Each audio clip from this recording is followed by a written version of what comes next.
toujours le bonheur et la grâce m'accompagneront devant sa face, dans sa présence, tellement de joie, tellement de joie. Et aujourd'hui, nous allons commencer quelque chose de très important parce que c'est un sujet qui a été inspiré. Ce n'est pas que je suis resté comme ça et j'ai pensé à ça, n'est-ce pas? Nous allons passer le temps à étudier le mariage de Joseph, n'est-ce pas? Le mariage de Joseph. Et entre parenthèses, lorsque Pharaon nous impose un partenaire, ok, le mariage de Joseph, c'est quelque chose qui va aider beaucoup de couples, n'est-ce pas? Beaucoup de personnes qui sont dans des couples. Et ça va également aider beaucoup qui sont en train de chercher leur Adam, n'est-ce pas? Oui. Donc, le mariage de Joseph, lorsque Pharaon nous impose un partenaire. Amen. Donc, le frère Pierre va partir rapidement avec nous dans le livre, juste pour mettre les fondations de cet enseignement, Genèse chapitre 41, à partir du verset 38. Oui, Genèse chapitre 41. Genèse, le livre de la Genèse nous raconte comment tout a commencé. Et nous partons dans Genèse chapitre 41 à partir du verset 38. Ok. Qu'est-ce que la Bible dit avec le frère Pierre? Et Pharaon dit à ses serviteurs. La Bible dit que et Pharaon dit à ses serviteurs. Trouverions-nous un homme comme celui-ci qui a l'esprit de Dieu? Qui a l'esprit de Dieu. Et Pharaon dit à Joseph. Et Pharaon dit à Joseph. Puisque Dieu t'a fait connaître tout ceci, nul n'est entendu. Nul n'est entendu. Ni sage autant que toi. Ni sage autant que toi. C'est toi qui seras sur ma maison. C'est toi qui seras sur ma maison. Et tout mon peuple obéira à ta bouche. Oui. Je serai seulement plus grand que toi par le trône. Je serai seulement plus grand que toi par le trône. C'est pour ça que quand vous entendez, on dit que Joseph était le premier ministre de l'Égypte. Parce que c'est lui qui dirigeait l'Égypte. Pharaon avait dit que je serai seulement plus grand que toi par le trône. Mais dans la réalité, c'est toi qui seras le patron. Parce qu'il y a des gens parfois, quand on dit que Joseph était le premier ministre, ils partent chercher le verset biblique. Okay? On n'a pas écrit premier ministre. C'est là. Okay? Nous savons que c'est le chef du gouvernement. C'est lui le chef de l'exécutif. Et Pharaon a dit que je vais seulement te dépasser parce que c'est moi qui suis assis sur le trône. Mais dans la réalité, c'est toi qui seras le boss. Et qu'est-ce que le verset 41 dit? Puis Pharaon dit à Joseph. Puis Pharaon dit à Joseph. Regarde. Je t'établis sur tout le pays d'Égypte. Donc je t'établis sur tout le pays d'Égypte. Alors Pharaon ôta son agneau de sa main. Donc il ôta son anneau de sa main. Et le mit à la main de Joseph. Et le mit à la main de Joseph. Et il le fit revêtir d'habits de fin lin. Et lui mit un collier d'or au cou. Maintenant, ce que nous devons voir ici là, parce que parfois quand certaines personnes lisent la Bible, ils ne comprennent pas. N'est-ce pas?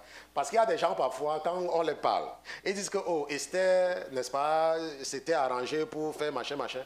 Tout ce que nous lisons ici, là, c'est un enfant de Dieu qui est avec un roi païen. Donc, ce n'est pas un modèle pour un chrétien. Tu ne peux pas t'appuyer sur ceci pour dire que, oh, Dieu tolère. Parce que c'est, je ne sais pas, lui, c'est un juif. Et il est au service d'un roi païen. Donc, tout ce que nous voyons ici, là, ce sont des coutumes païennes. Ce ne sont pas des coutumes juives ou les coutumes des enfants de Dieu. Donc quand vous lisez la Bible, c'est toujours ce que vous devez comprendre. Et ne pas dire que, oh, la Bible dit que Joseph avait, non, il est à la présence d'un roi païen. Donc toi, le chrétien, tu ne prends pas ça comme exemple. Et qu'est-ce que le verset 43 dit? Et il le fit monter sur son second char. Et il le fit monter sur son second char. Et l'homme criait devant lui. Oui. À genoux. À genoux. Et il l'établit sur tout le pays d'Égypte. Sur tout le pays d'Égypte. Nous partons sur le verset 46. Et Pharaon dit à Joseph, Et Pharaon dit à Joseph, je suis Pharaon, je suis Pharaon, et sans toi nul ne lèvera la main ni le pied dans tout le pays d'Égypte. dans tout le pays d'Égypte. Et Pharaon appela Joseph du nom de Tsophna Panéa, soutien de la vie. oui. Et il lui donna une pour femme, Il lui donna pour femme Asna, fille de Potiphar, donc fille de Potiphera, oui. Prêtre dans qui est Héliopolis. Oui. Et Joseph alla visiter le pays d'Égypte. Et Joseph alla visiter le pays d'Égypte. Le dernier verset dit, Joseph était âgé de 30 ans. La Bible dit que Joseph était âgé de 30 ans. Quand il se présenta devant Pharaon, roi d'Égypte. Oui. Joseph sortit donc de devant Pharaon, oui. Et parcourut tout le pays d'Égypte. La Bible dit que Joseph était âgé de 30 ans. Je pense que hier, j'ai publié l'âge des gens, n'est-ce pas? Parce que vous savez qu'en Afrique, il y a des gens de 40 ans qui partent demander à manger à leurs parents encore. Et parfois, il y a des gens, tu vois, quelqu'un, il est un vieux papa, grand-père, il n'est pas conscient de son âge. Parce que vous savez qu'en Afrique, les gens peuvent changer leur âge comme ils peuvent. Mais je pense qu'il y a des pays qui sont en train de faire des efforts dans ce sens. Okay? C'est pour cela que chaque année, parfois 2 fois par an, j'aime bien afficher les âges. C'est une des publications que j'aime beaucoup. Parce qu'il y a des gens parfois qui sont encore les enfants. Hein. Donc c'est bien quand on te montre ton année de naissance et on met ton âge devant. Là, toi-même, quand tu lis ça, tu dis que, tonton Pierre, oui, c'est très important. Et ça permet de devenir responsable. Puisqu'il y a même des gens qui sont mariés, mais qui se comportent toujours comme des bébés. Tu es parti prendre la fille de quelqu'un chez ses parents. Et tu as dit que je suis ton mari. Et arrivé, tu es en train de te comporter comme si ton père et ta mère sont encore... Je ne sais pas. C'est parce que parfois les gens ne regardent pas leur âge. Laisse-moi. Quelqu'un dit que si tu es né en 70, si tu es né en 70, on va calculer pour les gens qui sont nés en 70. Voilà, on va calculer pour qu'ils voient. OK? Après, on va dire tous ensemble pour aider ceux qui sont nés en 70. Donc, effaçons ceci là, n'est-ce pas? 1970. Tonton Pierre, ça fait combien? 2001, parce que nous sommes en 2001. 2021. Ça fait combien? Voilà. Voilà. C'est ça, non? Maintenant, on va dire aux gens de 70. Parce qu'il faut qu'ils soient responsables. Parce qu'ils traitent même mal leurs femmes. Parce qu'ils ne sont pas conscients de leur âge. Maman Elisabeth, on dit ensemble. Dis que si tu es né en 70, tu as 51 ans. Tu es un papa. Oui, tu es un papa. Oui. Mais vous allez voir, ils sont nés là. Je suis un enfant. Tu n'es pas un enfant. Maintenant,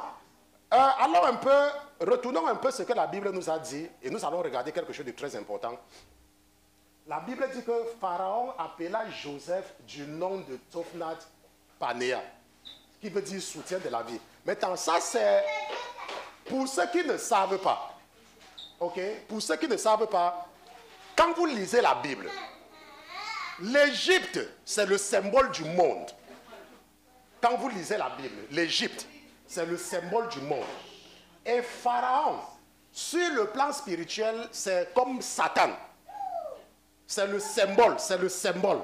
Donc l'Égypte, quand on dit que tu es en Égypte, ça veut dire que tu es dans le monde.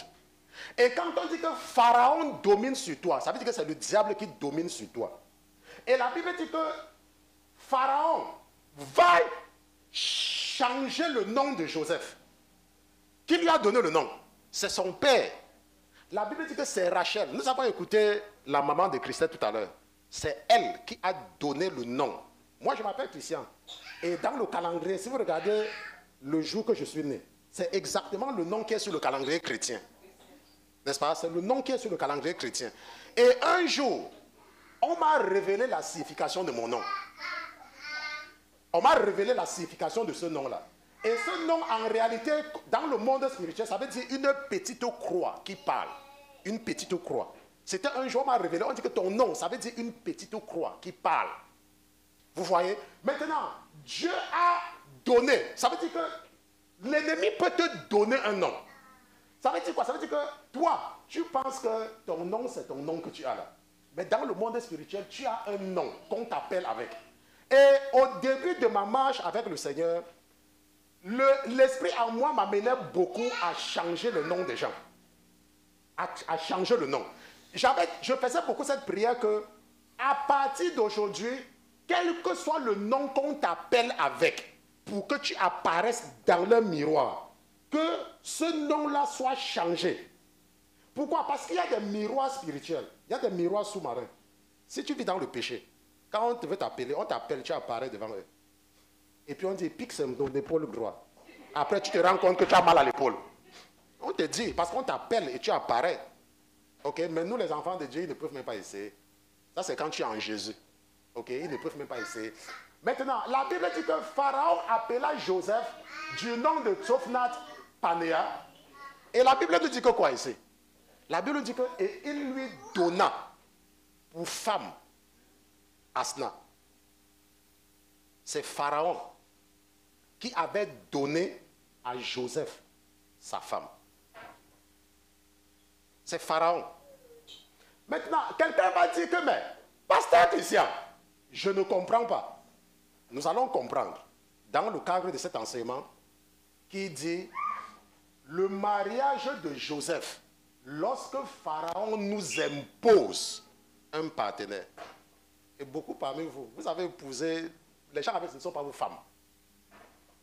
Ce n'est même pas compliqué à comprendre. Si tu es dans le monde, si tu vis dans le monde, Pharaon peut t'imposer une femme. Vous croyez qu'il y a des avocats de divorce pourquoi? Parce qu'il y a certains qui se rendent compte qu'ils ont épousé un faux partenaire après 1 an.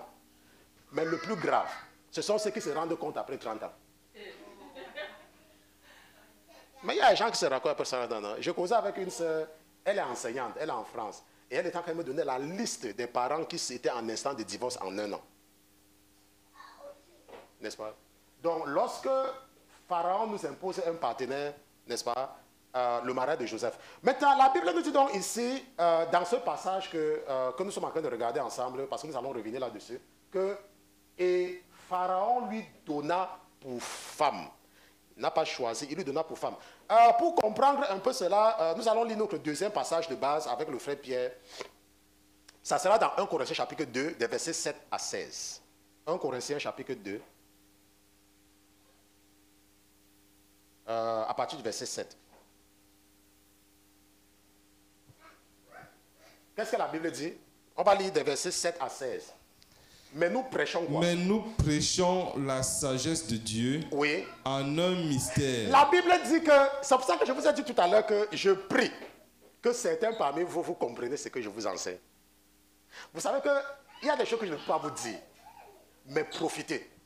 Parce que la Bible dit que nous prêchons la sagesse de Dieu en un mystère.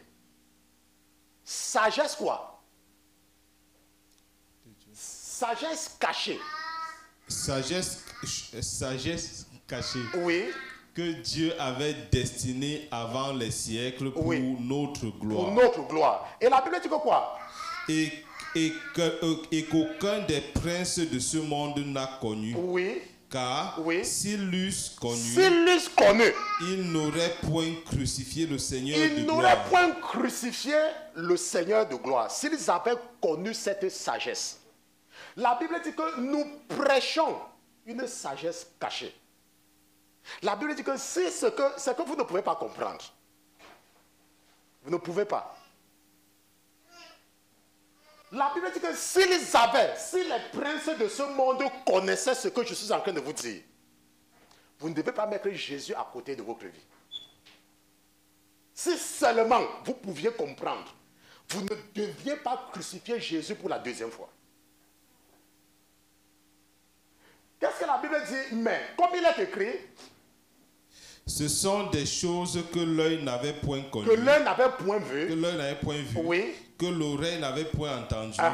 Et qui n'était point monté au cœur de l'homme. Au cœur de l'homme. Mais que Dieu a fait quoi? Que Dieu avait préparé pour ceux qui Que Dieu avait préparé pour ceux qui l'aiment.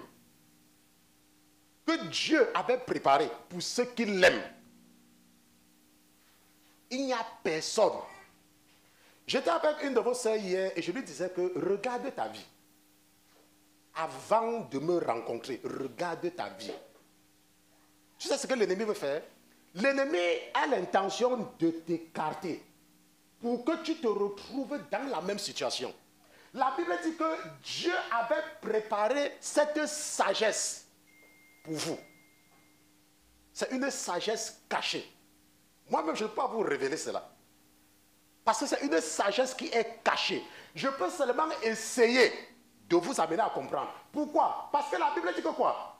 Que Dieu a fait quoi? Comment est-ce que Dieu nous révèle cela?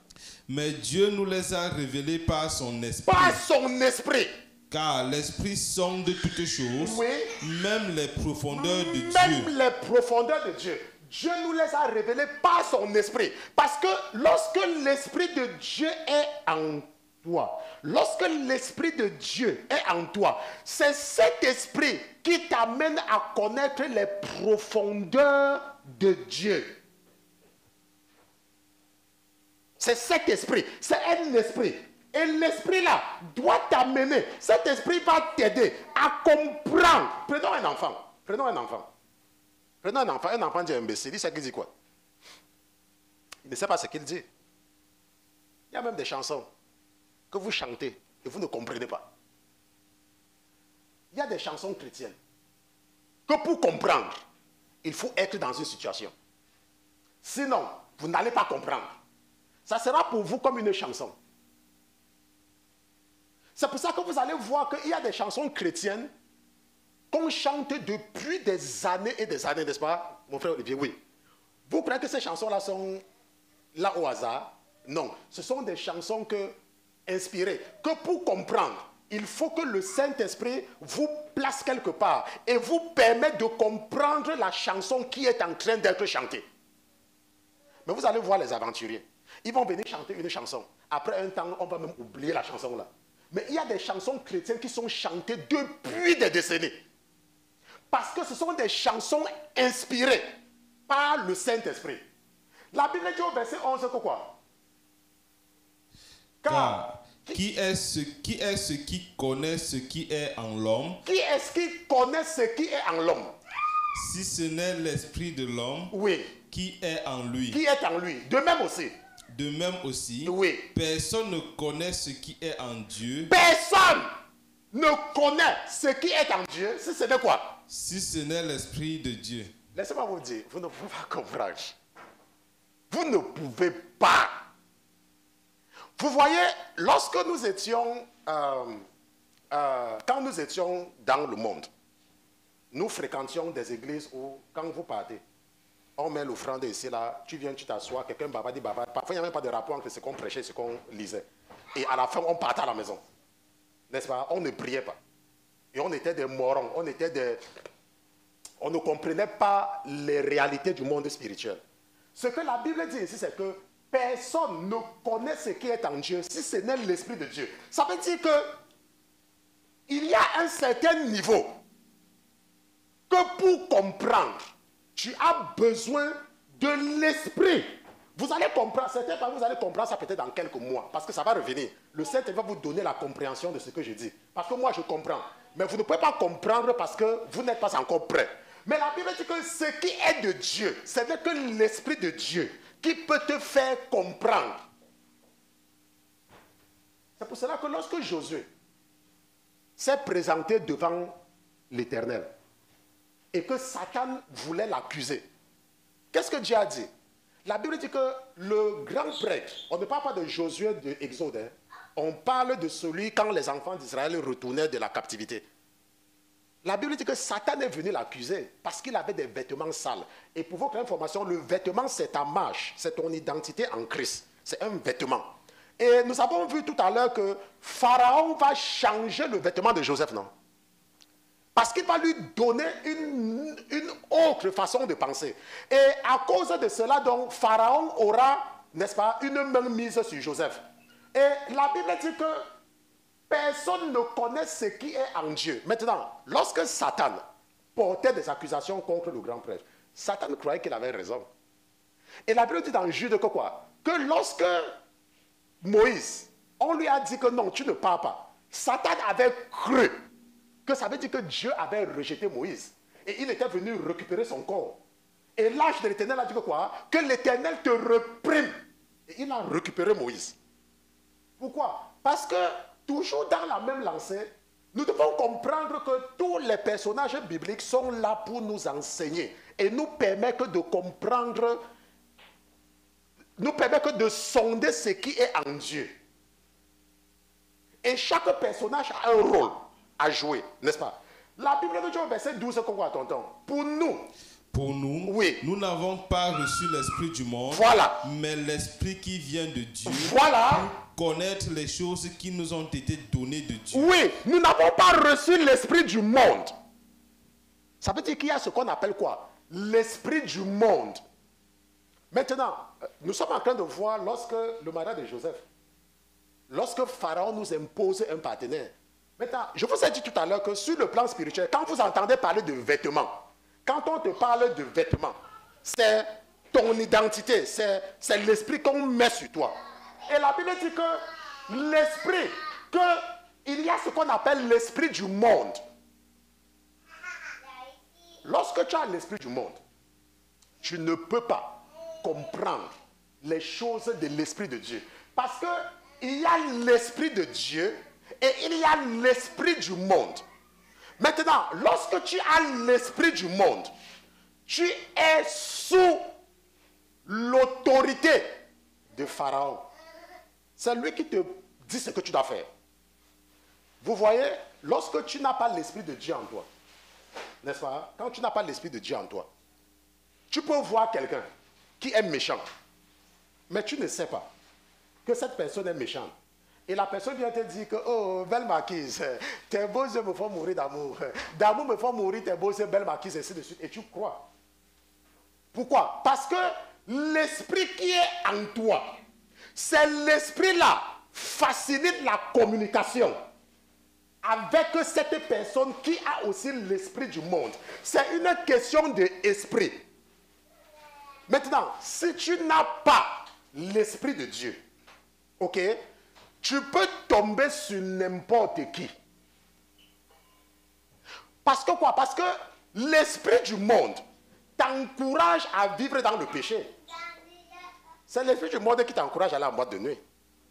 C'est l'esprit du monde qui t'encourage à aimer certaines choses. C'est l'esprit, c'est un esprit.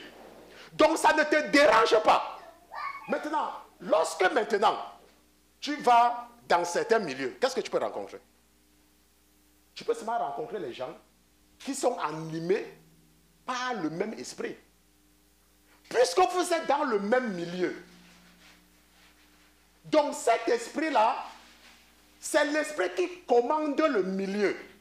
Et parce que tu es dans le milieu, il aura donc symbiose. Parce que même si tu es un enfant de Dieu, et que tu te retrouves dans certains milieux où ce sont les gens du monde, qu'est-ce qui va se passer? Ce qui va se passer, c'est que l'esprit qui est dans la personne va te dominer. Et tu ne vas pas savoir que en réalité, on est en train de te piloter.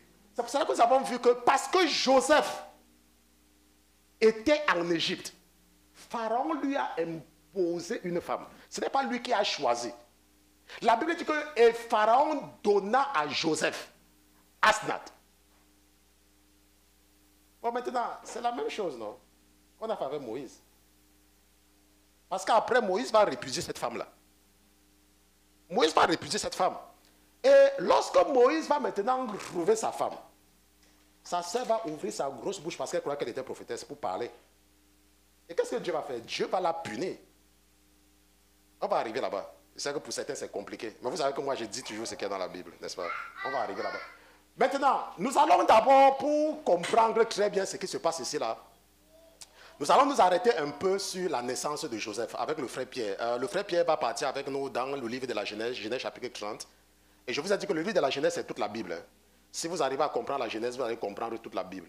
Tous les autres livres de la Bible sont seulement là pour expliquer la Genèse. Genèse chapitre 30, versets 22 à 26. Genèse chapitre 30. Nous allons lire à partir du verset 22. Qu'est-ce que la Bible dit? Et Dieu se souvint de Rachel. Et Dieu se souvint de Rachel. Et Dieu l'exauça Et Dieu et l'exauça. la rendit féconde. Et la rendit féconde. Ça veut dire que Rachel n'accouchait pas. Et elle conçut Et enfanta un fils. Et dit, Uh-huh. Dieu a ôté mon opprobre. Dieu a ôté mon opprobre. Et elle l'appela Joseph. Et elle l'appela Joseph. Il ôte ou il ajoute. Il ôte ou il ajoute. En disant Uh-huh. que l'Éternel m'ajoute encore un autre fils. Donc c'est pour cela que vous devez comprendre, même quand la maman de notre sœur Christiane nous disait qu'elle a donné ce nom. C'est normal, il y a des femmes qui donnent le nom. Dans beaucoup de cas, ce sont les mamans qui donnent le nom. Il y a certains hommes qui ne comprennent pas ça. Ils pensent que oh, si c'est ma femme qui donne le nom à l'enfant, ça veut dire qu'elle me domine. Non, c'est biblique. Si vous regardez la Bible, à plusieurs endroits, ce sont les mamans qui donnent le nom à l'enfant. Le père peut ajouter un autre nom, mais ça ne doit pas être le genre où si tu es dans un mariage et ta femme dit que oh, je veux que l'enfant s'appelle, ça devient des problèmes. Parce qu'il y a les hommes que parfois ils refusent seulement ce que les femmes disent pour qu'on ne dise pas qu'ils sont des faibles hommes. Hein. Ce n'est même pas que ça n'a pas de sens. Mais c'est qu'ils se disent que oh, si on sait que c'est elle, on va dire qu'elle me commande. Il y a des gens qui vivent leur vie comme ça. Maintenant, si tu es avec ta femme, qui va savoir que c'est elle qui a donné le nom? Si tu es avec ta femme, qui va savoir que c'est elle qui a donné le nom à l'enfant? Ce n'est pas toi qui vas partir dire aux gens.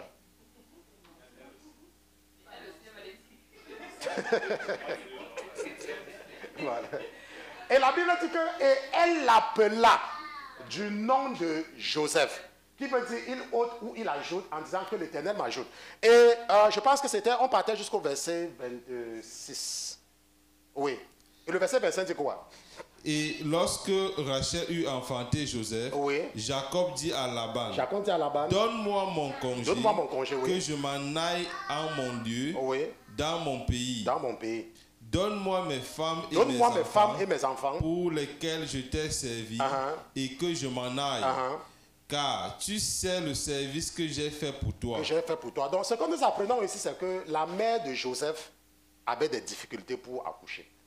Et la Bible nous dit clairement, et ça ce n'est pas trop compliqué à voir, que et l'Éternel l'exauça. L'Éternel se souvint d'elle. Parce que c'est Dieu qui donne la vie. C'est Dieu qui est l'auteur de la vie. L'auteur de la vie, ce ne sont pas les marabouts. Maintenant, quand tu n'as pas d'enfant et que tu pars chez les marabouts, le marabout va te donner l'enfant. Parce que là-bas, les marabouts, ils donnent les enfants facilement. Mais attends que l'enfant là grandisse. Tu vas défiler dans les prisons jusqu'à ta part va venir. Ton enfant, même un jour, va te gifler comme ça, tu vas croire que ce n'est pas toi qui l'as accouché. Les enfants que vous ramassez chez les marabouts là. Attends, qui t'a dit que tu es obligé d'accoucher? Est-ce que tu es obligé d'accoucher? Tu n'es pas obligé d'accoucher. Parce qu'il y a des gens qui sont tellement désespérés d'accoucher qu'ils sont prêts à tout. Tu n'es pas obligé. Est-ce que Dieu t'a dit l'âge que tu devais accoucher? Dieu ne t'a pas dit l'âge que tu devais accoucher. Donc, si tu n'as pas d'enfant, le fait de ne pas avoir d'enfant ne doit pas devenir quelque chose qui va t'amener à pécher contre Dieu. Il y a même certaines femmes qui regrettent d'avoir accouché. Allez demander à certaines femmes qui ont les enfants, elles vont vous dire. Il y a les femmes qui disent que si je savais, je restais même comme ça. Parce qu'il y a les enfants qui vont venir rendre ta vie misérable. Et la plupart du temps, ce sont les enfants que les femmes partent ramasser chez les marabouts. Maintenant, le marabout, ce n'est pas celui qui est dans les quartiers avec les marécages. Il y a les églises que les gens partent chercher le marabout. Parce que si tu viens voir le pasteur, et tu dis au pasteur, je n'accouche pas, le pasteur dit que va lire le livre de Jean, et tu viens me voir. Tu dis que non, je ne lis pas. Que comment je peux venir voir le pasteur et aller lire Jean? Comment Jean, quand je vais lire, je vais tomber enceinte? Et on te dit que non, il y a un autre prophète là-bas. Et quand tu parles là-bas, le prophète dit, ok, va acheter le savon Caribou. Et tu achètes le parfum Ting Ting. Apporte. Attends, tu es parti chez qui? Ce n'est pas parce qu'il y a la croix devant la maison là, tu étais chez le marabout. Tu étais chez le marabout. Même là où on m'a formé, je disais tout ça quand j'étais là-bas. Je disais souvent que les gens ne viennent pas à l'église. Les gens viennent chercher le marabout. Pourquoi? Parce que l'homme que Dieu a utilisé pour me former, il pouvait te dire le jour que tu es né. Il pouvait te dire quel est le nom de ta mère, quel est le nom de ton père, ce que tu as mangé le matin avant de sortir. Il pouvait te dire ça. Là où moi, on m'a formé, le prophète Georges, il pouvait te dire tout ce que tu as fait. Un jour, nous étions ensemble au bureau et on devait partir à l'église parce qu'on travaillait ensemble. Pendant ensemble au bureau et on devait partir à l'église parce qu'on travaillait ensemble. Pendant ma formation, Dieu s'était arrangé pour que nous travaillions ensemble. Donc nous étions ensemble tous les jours. On travaillait au même endroit. Il n'y a que, je ne sais pas le jour qu'on se voit, peut-être c'est samedi. Puisqu'on travaillait, son bureau était, mon bureau, je suis en train d'imaginer, son bureau était comme ça et mon bureau était comme ça. Ok? Et nos bureaux étaient comme ça. Quand je travaillais avec lui. Un jour, donc, nous étions en retard pour aller à l'église. Et on cherchait son manteau. On appelle ça le manteau. On ne voyait pas. Je ne sais pas là où ça se trouvait. On a cherché, on ne voyait pas. Et il a utilisé le don qu'il a reçu pour retrouver le manteau là. Et il m'a dit que le Seigneur n'a pas été content du fait qu'il a utilisé ce qu'on lui a donné pour le travail de Dieu pour retrouver un objet personnel. Parce que je vous dis, j'étais là, ce n'est pas qu'il était resté comme ça. Il m'a dit que, ok, Christian, I'm going to find it. Et il a retrouvé, ce n'était pas caché, hein, mais c'était certainement quelque chose que Dieu voulait que je vous parle aujourd'hui. Parce qu'il y a des dons que Dieu nous donne pour le travail de Dieu. Et il y a des choses que Dieu nous donne pour nos problèmes personnels. On se comprend. Mais beaucoup de personnes ne cherchent pas. Parfois, les gens me disent, oh pasteur, je cherche une église. Je dis que si tu cherchais l'église, tu allais trouver. La raison pour laquelle tu ne trouves pas d'église, c'est parce que tu es en train de chercher un bâtiment. Et si tu cherches le bâtiment, tu vas trouver. Quand tu vas entrer dans le bâtiment, tu vas voir ce qu'on est en train de faire dans le bâtiment. Mais si tu cherches l'église, tu vas trouver l'église. La Bible dit donc que cette femme était stérile. Elle n'avait pas d'enfant. Et Dieu va lui donner un enfant. Et cet enfant, elle va l'appeler du nom de Joseph. N'est-ce pas? Donc l'enfant de sa vieillesse. Et entre-temps, il était encore, n'est-ce pas, chez son beau-frère. C'est ce que la Bible nous dit. Maintenant, nous avons donc vu la naissance de Joseph. Et une des choses sur lesquelles nous allons nous arrêter, parce que je pense que l'Esprit a voulu que je m'arrête là-dessus pour prévenir certains parents qui font la même erreur. N'est-ce pas, l'erreur de Jacob, le père de Joseph. Nous allons partir avec le frère Pierre, nous allons rester dans le livre de la Genèse, Genèse chapitre 37. Avec le frère Pierre, restons dans le livre de la Genèse, Genèse chapitre 37, et regardons un peu et aidons certains parents à ne pas commettre la même erreur, ok? Parce que je sais que beaucoup de parents commettent la même erreur. Genèse chapitre 37, le frère Pierre va lire à partir du verset 2. Voici l'histoire des descendants de Jacob. Oui, donc, Joseph. Tu vas m'excuser parce qu'ils n'ont pas le retour ici, là. L'ordinateur aujourd'hui est un peu capricieux. Voici l'histoire des descendants de Jacob, oui. Joseph, âgé de 17 ans, pesait les troupeaux avec ses frères. Donc la Bible dit qu'il pesait les troupeaux avec ses frères. Et il était jeune berger. Il était jeune berger des fils de Bila. Auprès des fils de Bila. Et auprès des fils de Zilpa. Et auprès des filles de Zilpa. Femme de son père. Oui, femme de son père, n'est-ce pas? Maintenant, nous savons que la Bible dit que nous sommes les enfants d'Israël. Nous sommes l'église, c'est Israël. L'église. Dieu va changer le nom de Jacob en Israël. L'église. Nous sommes Israël spirituel, le corps de Christ. Et la Bible dit que Bila, Zilpa étaient les femmes de Jacob. Je ne vais pas commenter là-dessus. Je veux seulement que certaines personnes comprennent. Et Joseph avait fait quoi?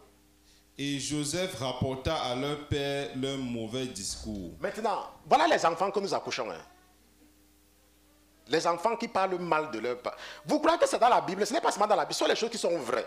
Bon, maintenant, il y a quelque chose que nous allons voir. Et c'est là où je voudrais attirer votre attention. Le comportement de ces enfants-ci là. Le comportement de ces enfants, ça va vous amener à avoir la crainte de Dieu dans votre cœur. Ok?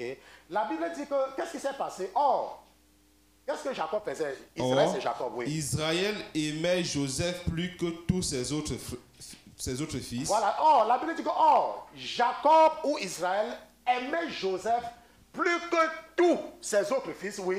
Car c'était le fils de sa vieillesse. Et qu'est-ce qu'il va faire comme erreur? Une robe de diverses couleurs. Et il lui fit une robe de diverses couleur. Mais ses frères, Mais ses voyant que leur père l'aimait plus que tous ses frères, Oui. le haïssaient et ne pouvaient lui parler sans aigreur. Oui. Maintenant, nous avons quelques problèmes avec l'écran aujourd'hui. Je sais que vous êtes ici, là. Ceux qui nous écoutent à distance n'ont pas de ce problème. Mais nous, ici, nous avons les problèmes de coupure, n'est-ce pas? Et la Bible dit que, au verset 4, que « Mais ses frères, voyant que leur père l'aimait plus que tous ses frères, le haïssaient. Et ne pouvaient lui parler sans aigreur. » Et ça, là, c'est vrai. Ça, là, c'est vrai dans toutes les familles. Parce que Dieu nous raconte ceci pour nous aider à éviter. Parce que rappelez-vous que Dieu nous bénit à travers la Bible. Et Dieu nous donne les conseils. Lorsque tu es un parent et que tu as beaucoup d'enfants, tu ne peux pas aimer tous tes enfants de la même façon. Nous savons. Personne ne peut aimer deux personnes de la même façon. Puisque Jésus lui-même a dit que nul ne peut aimer deux maîtres. Soit il va aimer un et détester l'autre, soit il va préférer un et mépriser l'autre. C'est le Seigneur qui nous dit ça, n'est-ce pas? Donc tu ne peux pas aimer deux personnes. Même si tu as beaucoup d'enfants, c'est impossible d'aimer tes enfants de la même façon. Il y a toujours un enfant qui te fait plaisir. Il y a toujours un enfant qui considère tes... C'est-à-dire qu'il y a toujours un enfant qui veut t'aider, qui veut que tu sortes de ta situation. Il y a toujours un enfant et le parent voit ça. Les parents que les enfants disent que voici ma part que Dieu a donnée. Beaucoup de papas disaient cela, beaucoup de mamans disaient cela. C'est vrai. Puisque moi-même, quand j'étais un enfant, je vous ai dit que j'ai grandi dans une maison, le sol n'était pas cimenté. Il n'y avait pas la lumière chez nous. Je vous dis ça tout le temps. Et ma maman s'occupait de 8 enfants, seule. Et l'homme était là. C'est pour ça que je ne vous parlais jamais de mon père. Parce qu'il n'avait pas d'importance pour moi. Parce qu'il faisait souffrir une femme. Et les enfants voient. Je parle vous qui avez les femmes et vous les parlez n'importe comment là. Lorsque tu parles à une femme, ta femme, d'une certaine façon, on dit souvent quand tu peux parler à ta femme, entre dans la chambre, même quand l'enfant a 6 ans, il voit très bien ce que tu fais. Et il enregistre ça. Il ne dit seulement rien, parce que tu vas le taper. C'est la seule raison pour laquelle il se tait. Mais tout ce qu'un homme fait à sa femme, l'enfant voit ça bien avec les yeux. C'est pour ça que les parents qui sont sages, je me rappelle même quand j'enseignais à mon épouse comment conduire. Parce que vous savez que c'est difficile pour un homme d'enseigner à sa femme comment conduire, pour ceux qui conduisent, qui sont... Quand tu lui dis tourner à gauche, elle se fâche. Tu lui dis qu'arrête-toi au feu rouge, ça devient un problème. Mais je dis, arrête-toi, c'est le feu rouge, arrête-toi, ça devient maintenant le problème à quel niveau? Vous voyez, c'était un problème. Maintenant, un jour donc, elle a fait quelque chose, et mon fils était là. Et il a retenu. Il n'a pas vu que sa mère, que j'aurais dit ça à sa mère parce qu'elle avait fait quelque chose qui n'était pas bien. Il a seulement retenu que j'ai mal parlé à sa mère. Je vous parle de moi. Parce que si je prends l'exemple sur quelqu'un dont vous allez dire que le pasteur a quoi. Je parle de moi-même. Et j'ai retenu. Donc, vous qui avez les femmes et les enfants là, méfiez-vous. Parce que quand un enfant sait que tu parles mal à sa maman, ça crée en lui ce qu'on appelle en anglais de resentment. Il ne te dit pas, mais c'est dans son cœur. Et il peut répercuter ça sur toi après, quelque temps. La Bible dit donc que Jacob avait fait l'erreur que beaucoup de parents font. Ça veut dire que quoi? Ça veut dire que de montrer à d'autres enfants que tu préfères leur frère ou leur soeur. Il ne faut jamais faire ça. Même si tu aimes ton enfant n'importe comment, il ne faut jamais montrer aux autres enfants que tu préfères tel à tel. Il faut cacher le maximum que tu peux. Pourquoi? Parce que ça ne t'aide pas et ça ne t'aide surtout pas l'enfant que tu aimes. La Bible dit que parce que Jacob aimait Joseph, ça faisait que ses frères le détestaient. Ce n'est pas que ses frères ne l'aimaient pas. Mais ses frères disaient que, mais attends, c'est notre père. Mais pourquoi est-ce que notre Père doit prendre tout son amour pour donner à une personne? C'est vrai, ce n'est pas possible de prendre ton amour et partager à tout le monde. Mais, garde ça pour toi. Fais comme si ce n'est pas comme ça. Fais comme le pasteur. Quelqu'un dit que fais comme le pasteur. C'est comme ça que le pasteur fait. Parce que si tu es un pasteur, te confie les gens. Pourquoi est-ce que tu dois montrer aux gens que tu aimes seulement telle personne? Vous croyez qu'il y a une différence entre le pasteur et puis le père? Le pasteur, c'est ton père spirituel. C'est comme ça. C'est qu'il y a certains pasteurs qui ne veulent pas qu'on les appelle comme ça. Mais il y a une de vos sœurs là. Elle m'a dit que pasteur, si vous voulez, vous ne voulez pas. Moi, je vais toujours vous appeler mon père spirituel. Puisqu'il n'y a pas de différence. En fait, il n'y a pas de différence. Puisque le pasteur est là pour te donner les conseils de la vie. Ok? Bon, maintenant, ce que Jacob a donc fait, l'erreur de Jacob a amené les frères de Joseph à le haïr. Et ils vont tellement le haïr, au point même de vouloir le tuer. Au point de vouloir le tuer. Comment est-ce qu'un père peut avoir 11 enfants? Parce qu'il avait 11. Avant que Benjamin ne vienne. C'est pour ça que je parle de 11. Il avait 11. Et il va faire un habit particulier pour un des enfants. Un habit particulier pour un des enfants. Ça, c'est quel père, ça? Donc, tu peux me dire que, et si nous regardons très bien, il avait 4 femmes. La Bible dit qu'il avait la grande sœur, il avait la petite sœur, il avait l'aide de la grande sœur et il avait l'aide de la petite sœur. Bon, maintenant, c'est ce que maintenant on a fait télécharger sur moi. Comme je dis souvent qu'il y a les gens que ce n'est que l'objet du plaisir. Parce que lorsque Rachel prend son aide pour donner à Jacob, c'est lui qui accepte d'aller vers elle, n'est-ce pas? Donc c'est son enfant. Donc même si tu vas me dire que non, oh, j'étais seulement sorti un jour, je ne savais pas. Attends, le jour que vous êtes parti là, on t'avait forcé. Il y a une loi dans la Bible qui dit que si on rencontre une femme dans la brousse, bon, la Bible parle de la brousse seulement pour les sens figurés, et qu'on la force pour coucher avec elle. Si elle n'a pas crié et qu'on les découvre, elle-même on doit la tuer, n'est-ce pas? Mais si elle a crié, bon, maintenant on va lui faire quelque chose. Bon, maintenant, ça veut dire que quoi? Le jour là, tu avais crié. Maintenant, si tu n'avais pas crié, ça veut dire que quoi? Ça veut dire que toi-même tu étais sur ça. Oui, ça veut dire que toi-même tu étais d'accord. Et on ne nous dit pas que Bila ou Zilpa avait crié ou Joseph n'avait pas voulu. Donc c'était ses enfants. Et lorsque tu as des enfants, tu ne dois pas montrer à un enfant que tu préfères un autre. Même si c'est la vérité, même si c'est vrai dans la réalité. Parce que je vous disais que, imaginez par exemple mon cas, n'est-ce pas? Quand je sortais de l'école, je courais pour aller aider ma maman au marché parce qu'elle était commerçante. Et parce qu'elle s'occupait de 8 enfants, je savais qu'il faut qu'elle parte préparer pour mes frères et sœurs qui vont rentrer de l'école. Et le temps pour elle de fermer la boutique, ça devait faire qu'on va manger à 22h. Parce que nous, on mangeait souvent à 21h. Hein. Il y avait une lampe chez nous. Une lampe.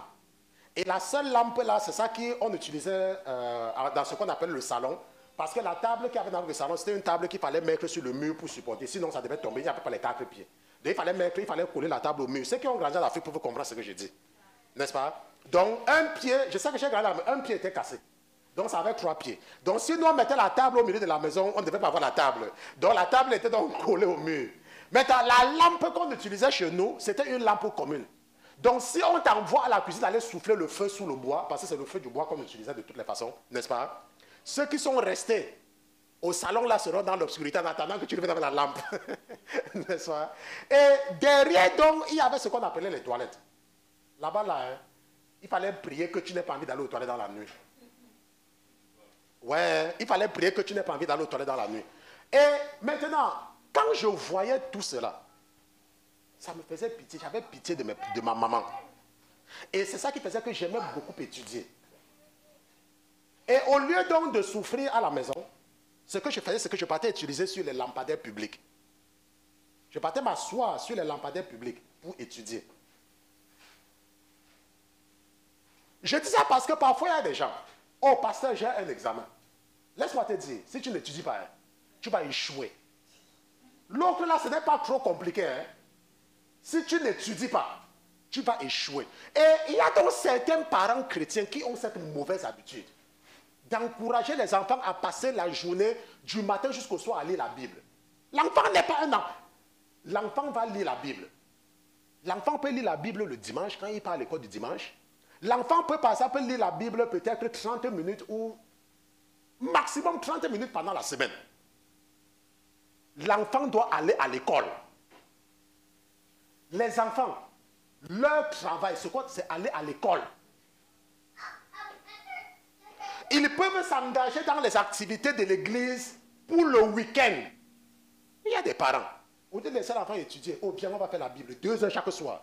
Si tu imposes à l'enfant de lire la Bible 2 heures chaque, il va étudier quand?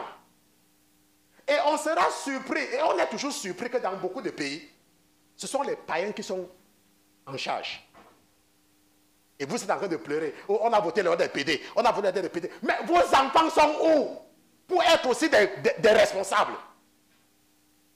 Que la Bible pas te voter les lois qui ne sont pas pour les PD, on voit.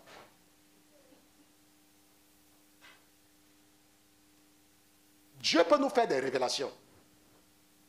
Comme nous avons vu ici, là, quand les gens faisaient le bruit sur le vaccin. C'est même moi, je vous ai annoncé qu'on devait trouver. Je vous ai annoncé ici, là. Mais après, les gens ont commencé à s'appuyer sur le vaccin. Et je vous ai dit ici comment l'Éternel s'est mis en colère. Je vous ai dit ça, non? Maintenant, il parle des variantes. Quand il y a variante, c'est quoi? Variante, c'est quoi? Certains pays sont en train de reconsidérer le confinement. Mais là, je n'ai pas reçu de révélation par rapport à ça. Mais certains pays reconsidèrent déjà le reconfinement. Hein? Voilà. N'est-ce pas? Je vous ai dit ici, là. Je vous avais dit ici que j'ai entendu. Je n'étais pas au conseil. J'avais entendu. Et j'entendais qu'ils vont voir que comme ils le croient, qu'ils ont trouvé le remède. Je vous ai raconté ça ici avant, mais des semaines avant même. C'est pour ça que je vous dis, quand tu entres dans le train, tu portes ton masque. Si tu pars au supermarché, ne regarde pas les gens qui ne portent pas le supermarché. D'abord, toi, tu portes ton masque. Tu fais ce que tu as fait comme avant que tu sors, tu rentres chez toi. Ok, parce que nous ne sommes pas encore sortis de là. Je ne sais pas si les prières de l'Église vont amener l'Éternel à se repentir. Parce que la Bible nous enseigne qu'à plusieurs reprises, il s'est repenti du mal qu'il avait l'intention de faire. Mais pour l'instant, moi, je n'ai rien vu. Ok, donc c'est pour cela que je vous conseille toujours de continuer à porter vos masques. Vacciné, pas vacciné, porte toujours ton masque quand tu sors. Ok. Seulement qu'ici, là, pour une raison, il nous préserve. Seul lui connaît la raison. Maintenant, nous avons donc compris que si nous sommes un parent, nous ne devons pas montrer de préférence. Qu'on aime un enfant plus que l'autre. Nous ne devons pas le faire.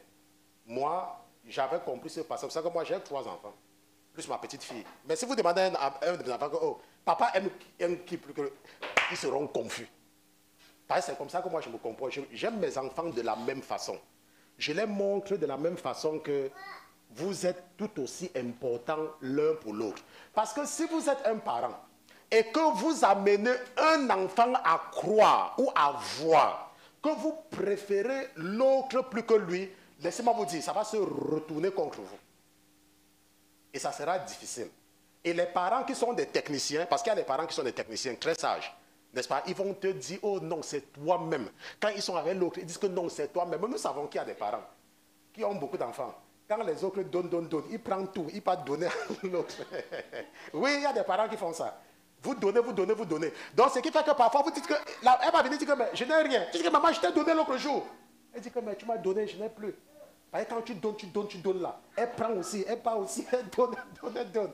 À ses frères, c'est comme ça que certains parents qui sont sages font. Ok? Nous allons terminer par, parce que nous sommes en train de vouloir comprendre Joseph pour comprendre ce qui va se passer en Égypte. Avec le frère Pierre, nous allons terminer avec Genèse chapitre 40. Dans cette première partie. Genèse chapitre 40, le frère Pierre va nous lire terminons avec Genèse chapitre 40. Le frère Pierre va nous lire à partir du verset 1. Après ces choses, il arriva que les chansons du roi d'Égypte et le panetier offensèrent leur Seigneur, le roi d'Égypte. Et Pharaon se mit en colère contre ces deux officiers, contre le grand échanson et le grand panetier. Et il les fit mettre en prison dans la maison du chef des gardes, dans la forteresse, lieu où Joseph était enfermé. Et le chef des gardes établit Joseph auprès d'eux, et il les servit. Et il fut quelque temps en prison. Et tous les deux eurent un songe. Chacun le sien. Dans une même nuit. Chacun un songe d'une signification particulière. Dans les chansons que le panetier du roi d'Égypte qui était enfermé dans la forteresse. Et Joseph, venant vers eux le matin, les regarda, et voici, ils étaient tristes. Et il interrogea ses officiers du Pharaon, qui étaient avec lui en prison dans la maison de son maître. Et il leur dit, pourquoi avez-vous mauvais visage aujourd'hui? Et il répondit, nous avons fait un songe, et il n'y a personne qui l'interprète. Et Joseph leur dit, les interprétations n'appartiennent-elles pas à Dieu? Racontez-moi vos songes, je vous prie. Amen. Maintenant, ce que nous allons voir la prochaine fois, quand nous allons continuer, nous allons revenir, n'est-ce pas, sur certains détails, et nous allons passer un temps ici, là, dans le don que Joseph a eu, et qui était aussi un don qui était dans la famille. Ok? La Bible dit que lorsque Joseph sera vendu, il va se retrouver en prison. Et étant en prison, Dieu va commencer à faire quelque chose pour faire la différence, pour qu'on commence à le remarquer. Et c'est ce que Dieu fait dans nos vies à tous, lorsque nous venons à lui.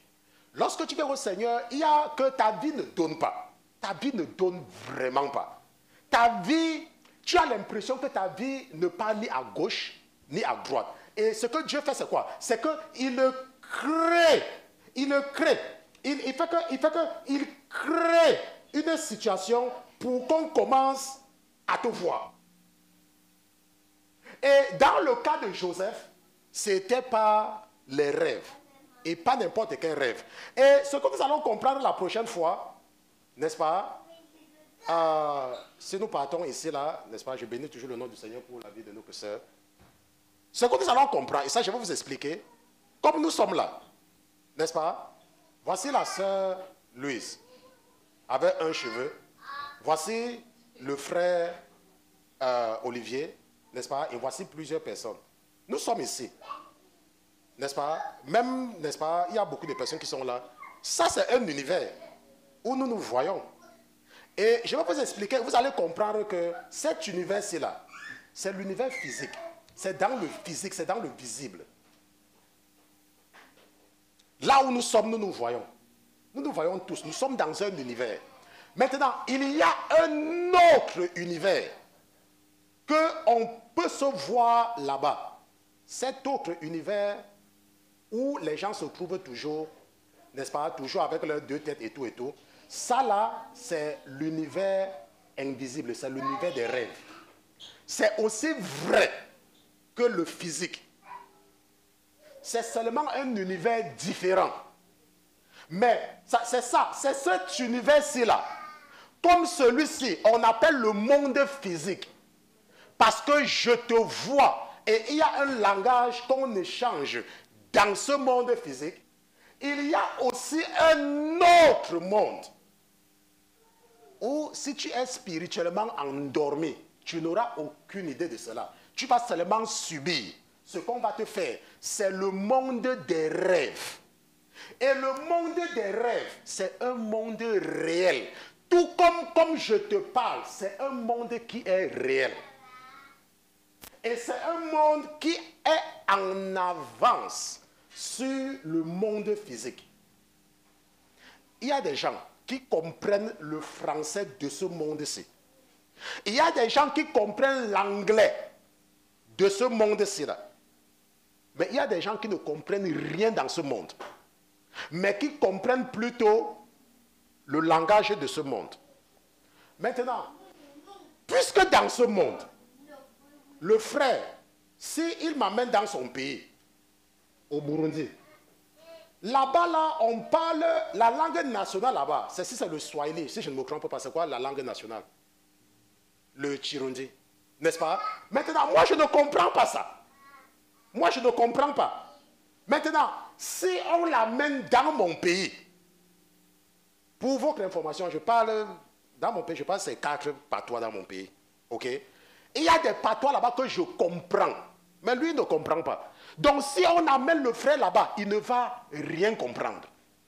Et si on m'amène au Burundi, je ne vais rien comprendre. C'est la même chose avec les deux mondes. Maintenant, Dieu, comme nous avons vu, a donné à certaines personnes de comprendre le langage du monde des rêves. Et c'est un don.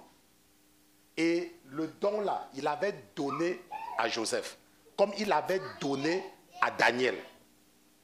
Il y a des gens qui comprennent. Mais il y a d'autres personnes qui comprennent seulement le faux. Ça veut dire qu'ils ne comprennent pas bien et ils comprennent mal. Et ils s'aventurent à devenir des interprètes.